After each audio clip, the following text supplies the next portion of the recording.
दोस्तों, क्या कभी आपके साथ ऐसा कुछ हुआ है या फिर इससे कुछ मिलती जुलती हालात आपके साथ हुए हों? जैसे कि मानो आपको आपके दफ्तर में बहुत ज़रूरी प्रेजेंटेशन देनी हो और उसके लिए आप अपने घर से समय पर निकलते हो, लेकिन अचानक आप देखते हैं कि आपकी गाड़ी पंचर हो जाती है। उस पंचर को ठीक कराने में आपका थोड़ा समय बर्बाद हो जाता है।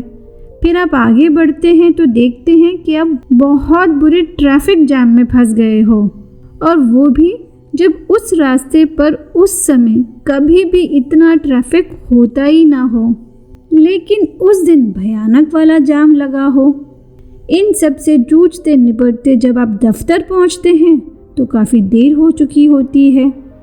इस बीच आपने अपने बॉस को कई बार फ़ोन करने की भी कोशिश की हो, लेकिन फ़ोन ना लगा हो या फ़ोन ना उठाया हो। और जब आप अपने बॉस के सामने पहुंचते हैं तो आपका बॉस गुस्से में लाल पीला होकर आपसे कहता है कि जो प्रेजेंटेशन तुम्हें देनी थी उस प्रेजेंटेशन का काम मैंने तुम्हारे जूनियर को दे दिया है। ये सुनते ही आपका एकदम दिमाग ख़राब हो जाता है, क्योंकि आप जानते हैं कि वो प्रेजेंटेशन आपके लिए बेहद ज़रूरी थी और आपने उस पर बहुत ज़्यादा मेहनत की थी। अब यदि इस समय कोई आपके सामने आके आपको सांत्वना देते हुए अगर ये कहे कि भाई परेशान मत हो, जो होता है वो अच्छे के लिए ही होता है तो भला सोचिए आपको कितना गुस्सा आएगा। तो क्या आप उसकी बात को बड़ी आसानी से मान लेंगे? बिल्कुल नहीं। जाहिर सी बात है कि ऐसा हो ही नहीं सकता। आप अपने गुस्से को कंट्रोल कर ही नहीं सकते हो, और जो सामने वाला आपसे ये कह रहा होगा ना कि जो होता है अच्छे के लिए ही होता है, उस बेचारे की तो फिर खैर नहीं। लेकिन सच कहें तो इन बातों का मतलब उन हालात के गुजरने के बाद ही समझ में आता है। उन बातों का महत्व, उनकी इम्पोर्टेंस वो वक्त बीत जाने के बाद ही हर किसी को समझ आती है। वो कहते हैं ना कि आग का पौधा बहुत जल्दी उग जाता है, लेकिन आम के पेड़ को वक्त लगता है। पर हाँ, जब वो वक्त बीत जाता है तो जो फिर फल मिलते हैं उसकी तो बस मैं क्या कहूँ, क्या बात होती है कि नहीं? तो दोस्तों, इसी बात से जुड़ी है आज की हमारी एक छोटी सी कहानी। तो चलिए जल्दी से सुनते हैं आज की कहानी। लेकिन हाँ, कहानी में आप पूरी तरीके से मग्न हो जाएं, उससे पहले आपसे एक निवेदन है कि अगर आपने हमारे चैनल को अभी तक सब्सक्राइब नहीं किया है तो देर किस बात की है, जल्दी से सब्सक्राइब कर लीजिए ताकि भविष्य में आने वाली हमारी सभी प्रस्तुतियों, सभी वीडियो का आनंद आप ले सकें। और हाँ, सब्सक्राइब करना बिल्कुल फ्री है, इसमें आपका एक भी पैसा नहीं लगता है, तो जल्दी से सब्सक्राइब कर लीजिए। इसके साथ साथ कहानी पूरी ज़रूर सुनिएगा। अगर कहानी आपको पसंद आए तो वीडियो को लाइक करना बिल्कुल मत भूलिएगा। आपके एक लाइक से हमें बहुत सारा प्रोत्साहन मिलता है, और इसके साथ साथ आपके लाइक के बदौलत YouTube हमारे वीडियो को और भी लोगों तक पहुंचाने में हमारी मदद करता है। तो वीडियो को लाइक करना बिल्कुल मत भूलिएगा।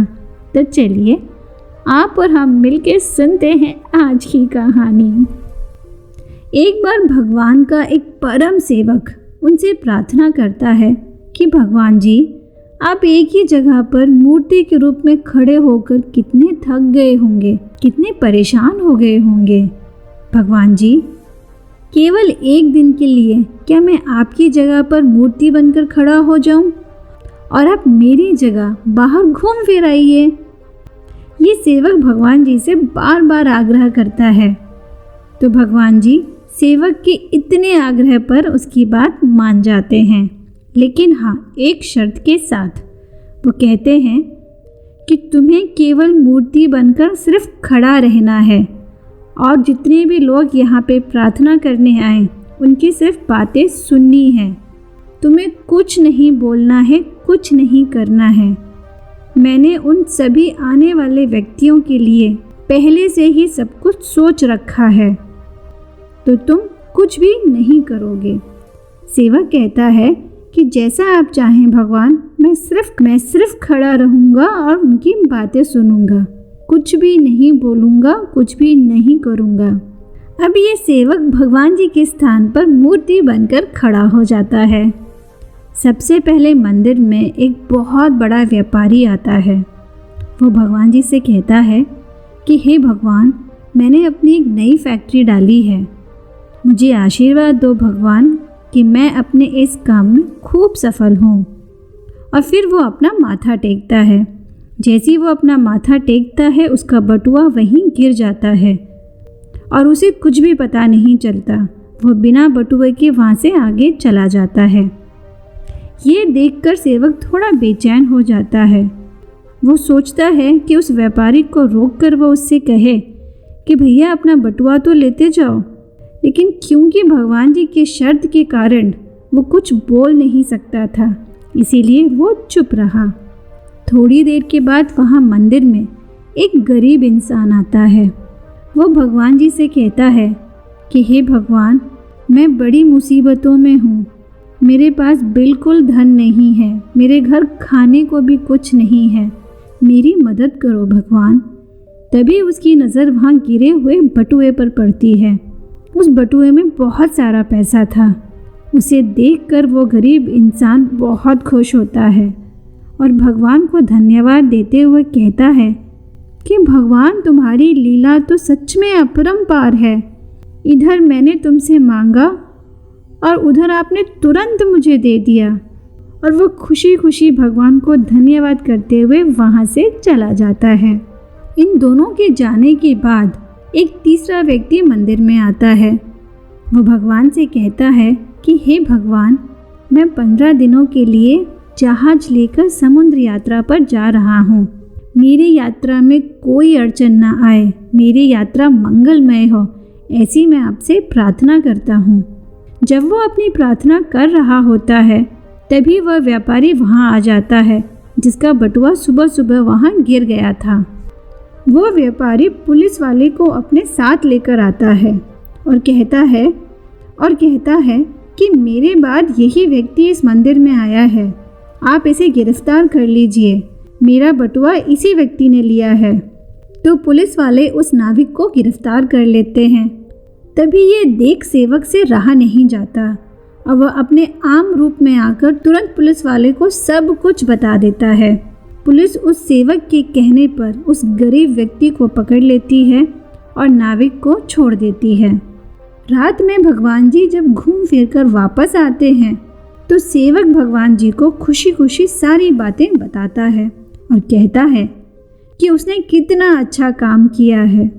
तो भगवान जी कहते हैं कि तुमने किसी के साथ कुछ अच्छा नहीं किया है, बल्कि सब कुछ बिगाड़ दिया है। जब मैंने तुमसे कहा था कि तुम चुपचाप रहोगे, सिर्फ सुनोगे, कुछ बोलोगे नहीं, कुछ करोगे नहीं, तो तुमने ऐसा क्यों नहीं किया। सेवक की सारी बातें सुनकर बड़ा हैरान रह जाता है। तो भगवान जी सेवक से कहते हैं कि मैंने पहले ही सबके लिए सब कुछ सोच रखा था, लेकिन तुमने सब बिगाड़ दिया। देखो, वो व्यापारी जो सुबह सुबह मंदिर में आया था, जिसका बटुआ नीचे गिर गया था, वो बहुत गलत धंधे करके पैसा कमाता है। अगर उसका बटुआ गिर भी गया था तो उससे उसे कोई फ़र्क नहीं पड़ता था, बल्कि उसके थोड़े से पाप ही कम हो जाते, क्योंकि वो बटुआ एक गरीब इंसान को मिला था। उस गरीब इंसान के घर थोड़े से पैसे आ जाते, जिससे उसके भूखे बच्चों को भर पेट खाना मिल पाता। और रही बात उस नाविक की, तो वो जिस यात्रा पर जा रहा था वहाँ तूफान आने वाला है, और अगर वो जेल चला जाता तो वो उस तूफान से बच जाता और उसकी पत्नी विधवा होने से बच जाती। लेकिन तुमने अपना दिमाग लगाकर सब कुछ बिगाड़ दिया। ये सुनकर उस सेवक को बहुत दुख होता है और अपनी गलती पर बहुत सारा पछतावा होता है। आपको नहीं लगता कि अक्सर हम सभी के साथ भी कुछ ऐसा ही होता है? जब हम अपने बहुत बुरे वक्त या बहुत परेशानी के हालात से गुजर रहे होते हैं तो उस समय हम भगवान को बहुत कोसते हैं कि हे भगवान, मेरे साथ ही ऐसा क्यों हो रहा है? हे भगवान, मेरे साथ ही आप ऐसा क्यों कर रहे हैं? मुझसे आपकी क्या दुश्मनी है? वगैरह वगैरह। लेकिन इन सब के पीछे भगवान की पहले से ही कोई ना कोई प्लानिंग आपके लिए ज़रूर होती है, जिसका फल आगे चलकर मिलता है। इसीलिए यदि आपके जीवन में आगे चलकर कोई मुसीबत आए या आप किसी परेशान वक्त से गुजरें तो भगवान को कोसने की बजाय इस कहानी को ज़रूर याद कर लीजिएगा। आपके दुखों का एहसास थोड़ा कम हो जाएगा और उस वक्त को झेलने के लिए थोड़ी शक्ति मिल जाएगी और उस बुरे वक्त को, उस बुरे दौर को झेलने के लिए थोड़ी शक्ति मिल जाएगी। और इस बात को याद ज़रूर रखिएगा। तो आप सब बताइए कैसी लगी ये कहानी आपको? हमें नीचे कमेंट करके ज़रूर बताइएगा। और हाँ, अपना फीडबैक हमें नीचे कमेंट करके ज़रूर बताइए। अगर आप कोई सुझाव देना चाहते हो तो उसका भी बहुत बहुत स्वागत है। उम्मीद है कि आपको वीडियो ज़रूर अच्छा लगा होगा। यदि हाँ तो जल्दी से इस वीडियो को लाइक और शेयर कर दीजिए। और अगर अभी तक आपने हमारे चैनल को सब्सक्राइब नहीं किया है तो जल्दी से हमारे चैनल को सब्सक्राइब कर लीजिए। नीचे एक सब्सक्राइब बटन है, उसे दबाकर बेल आइकन को दबाकर ऑल पर क्लिक कर दीजिए। ऐसा करने से आप हमारे साथ जुड़ जाएंगे, हमारी इस YouTube फैमिली के सदस्य बन जाएंगे और हमारे आने वाली सभी प्रस्तुति का लुत्फ़ उठा पाएंगे। तो आज के लिए बस यही। मिलते हैं आपसे अगले वीडियो में एक और नई कहानी के साथ। तब तक के लिए नमस्कार।